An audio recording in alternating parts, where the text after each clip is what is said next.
Welcome back to Friday, folks. And I hope you're ready for a very special edition of the Friday Five. A couple weeks back, we did a fun takeover with the Yarmouth Chamber of Commerce, talking a little bit more about the Clam Festival, that it's like less than 100 days away. It's crazy. We're doing something else because it's Earth Month. And so we've got Manager Smith, who's our sustainability coordinator, and friends talking a little bit more about what we've got going on and how to celebrate Earth Day and Earth Month here in Yarmouth. Stay tuned. Thanks for that, Scott. My name's Manager Smith. I'm the town's sustainability coordinator, and I'm joined by Sydney. Hi, I'm Sydney Ranaletti. I'm the Resilience Fellow here with the town of Yarmouth. Medi and I are working on some great sustainability projects that we can't wait to share with you in the future. Awesome. Thank you so much, Sydney. We're happy to have you. So this is April, and April is Earth Month every year. So this week, we're taking over the Friday Five to bring you 5 awesome things you can do to celebrate Earth Month this month and also every month out of the year. Our first stop is talking about tips and tricks to reduce waste and be conscious of how you dispose of items. Number 1. So we're doing a deep dive into waste if you're interested in doing that to celebrate Earth Month this April. So we're here at the Yarmouth transfer station. It's a busy day here, as you can tell, but I just wanted to spotlight some of the ways that you could think about reducing waste in honor of Earth Month. So one of the things you can do is you kind of know that by the time something hits, it's in your blue bag, all the time and money and natural resources that went into creating that item are kind of at the end of their life. So we're lucky in Yarmouth to have a really organized transfer station, and you can make sure that you are recycling right, and you're also making sure that things aren't just going into the landfill, that they're actually being properly disposed of in all the different and correct ways. And if you're not sure, the town of Yarmouth's website and folks at the transfer station know exactly what they're talking about, and there's so many resources to help you make sure that things are going where they need to go and that you are recycling and throwing away things correctly. There's other opportunities though too, if you're interested in reducing the amount of waste that you're generating. Consider donating to local organizations like YCAN. Make sure you check their website to see what kind of donations they're looking for and in what condition, but it's a really great way to keep things out of the waste stream and make sure that they're useful for other people and have a longer life cycle. So that's kind of how we can reduce waste and make sure that we are diverting things to the proper waste streams and minimizing the amount of lost time, money, and natural resources that go into our waste and the items that we produce and consume every day. Number 2. So we were just at the transfer station thinking about how we can reduce waste, but to celebrate Earth Month this year, you can also think about how and where you buy things in order to shrink your carbon footprint and also support our local economies. So I am joined by Tori Hill, the Director of Community and Economic Development here at town. And Tori, how are you doing today? Great, thanks for having me, Medi. Awesome. Yeah. So I'm just wondering if you could tell us a little bit about how shopping local is one way to celebrate Earth Month. Sure, yeah. So we all know about the positive economic impact that shopping locally has, right?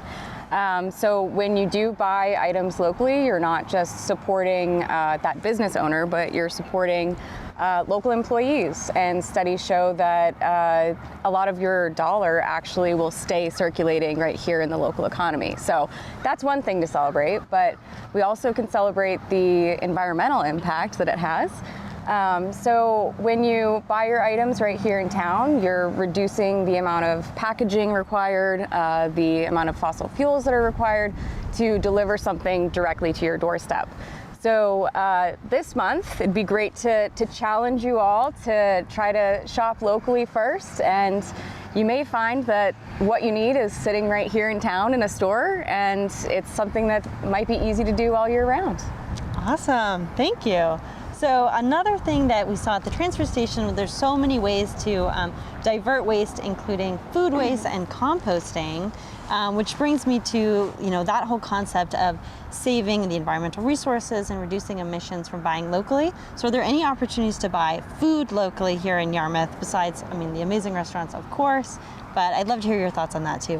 Yes, well, I'm glad you asked because there's a great way to reduce your carbon footprint, meet your neighbors, and get locally produced food right here on Memorial Green this summer. From 3 to 6 p.m. every Thursday, the farmers market will be held here, so we hope to see everybody there. Oh, awesome. Well, thank you so much, Tori. So you heard it here first. You want to maximize your benefits with the local economy and meeting your neighbors and getting out and about in town and reducing your carbon footprint. And you can do all that by buying locally, and that's why it is our number 2 tip. Number 3.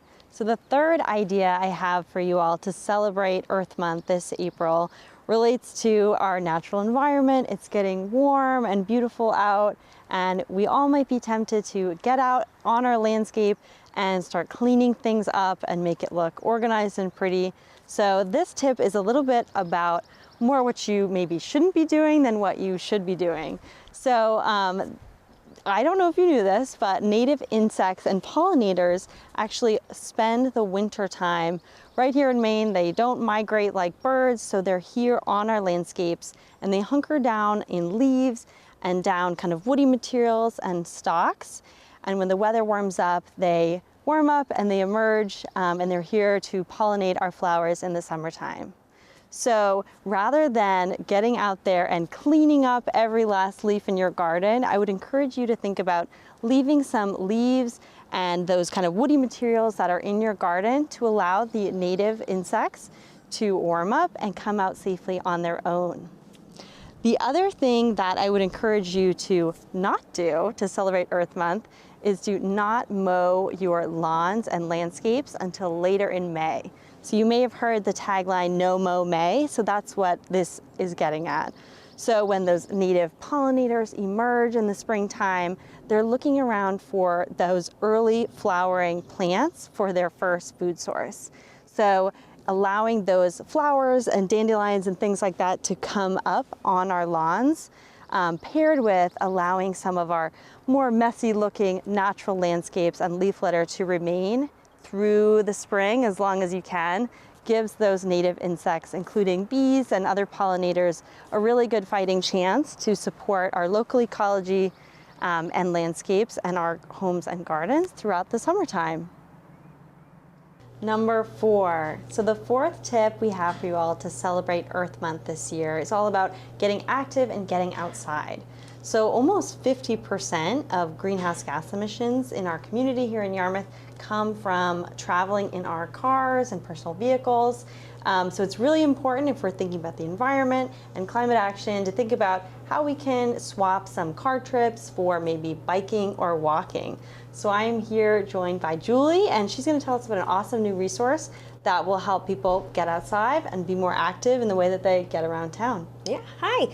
So I'm really excited to have this finally in print. The Bike and Ped Committee have been working for over a year, I guess, with the Greater Portland Council of Governments and Leo, as well as former member Jeff Chandler and community stakeholders to bring this map to fruition. It kind of came out of the comprehensive plan and hearing from people that they wanted to know more about what they called like secret paths that like you kind of had to be in the know to know about, and that it'd be really great to be able to get around town more with different choices, whether by foot, by bike, even by bus.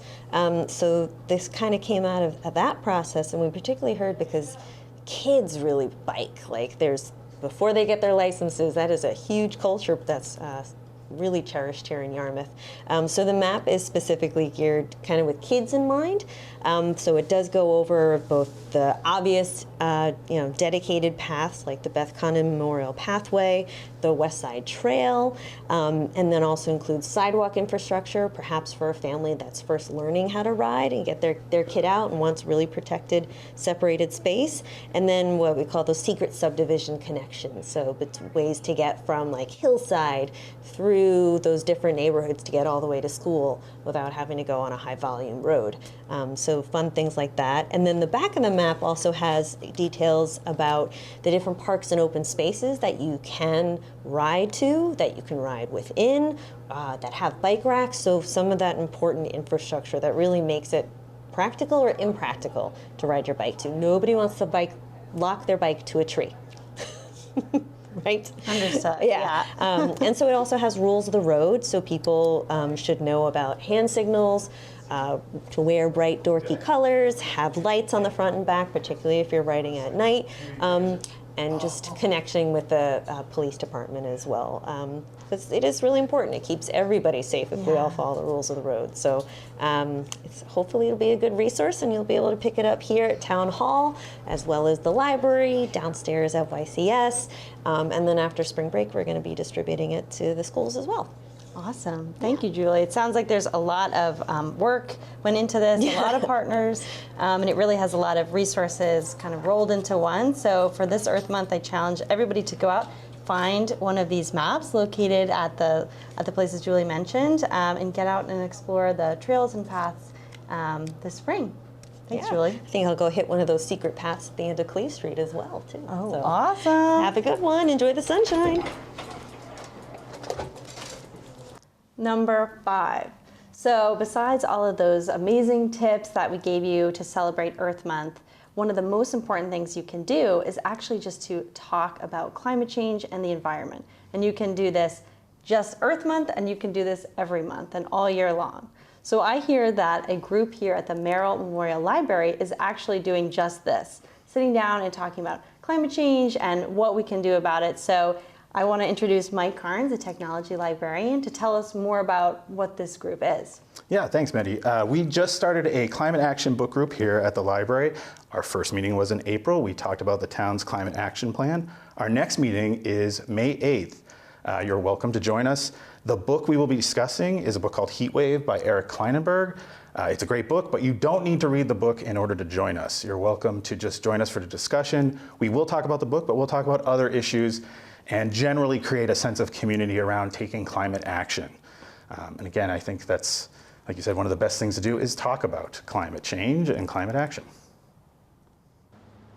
Thank you so much for watching, and a big thank you to Tori, Mike, Sydney, and Julie for making this video possible, and of course Scott for letting me take over this week's Friday 5. So I hope this video gave you some tips to how to celebrate Earth Month this year, but as April's coming to a close, I hope that these tips can also be helpful for you to celebrate the environment and make sustainable choices all year long. If you're looking for more information and resources, the town's website and the Sustainability Department webpage are a great place to go. If you're interested in learning more about how the town is taking action on climate change, I encourage you to learn more about the Climate Action Plan and visit yarmouthclimateaction.org. On that website, that also hosts the blog that I write every month. So if you want to sign up for that, you'll get more tips and resources and notices of fun events happening around town and in the area that celebrate the environment. So I hope you check it out, and thanks again for watching.